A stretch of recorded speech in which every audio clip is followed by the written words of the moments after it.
What's the weirdest thing someone has accused you of doing? A few years ago, I had an older neighbor named Mrs. Grady. She was one of those people who always seemed suspicious of everyone, even if you said hi. One day, she knocked on my door and said, "I know you've been stealing my mail." I laughed, but she wasn't joking. Mrs. Grady claimed she'd noticed important documents going missing and said she saw me near her mailbox one afternoon. I told her I wasn't stealing anything and suggested she check her security cameras. "I already did," she said.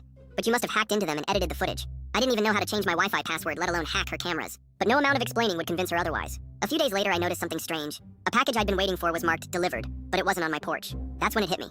Mrs. Grady wasn't just accusing me. She was stealing my mail as revenge. I started keeping an eye on her, and sure enough, I caught her walking back to her house holding one of my packages. I confronted her, but she doubled down. "You stole from me first," she said, waving my package like it was proof of something. At that point, I'd had enough. I called the cops, explained the situation, and even showed them footage from my doorbell camera of her swiping my mail. Mrs. Grady was furious when the cops showed up, insisting it was all a misunderstanding. The cops didn't buy it. She got fined and had to return everything she'd taken, including my package, which, by the way, was just a box of socks. Looking back, the whole thing was so ridiculous that it's almost funny. Mrs. Grady moved out a few months later, and the entire neighborhood was happy to hear that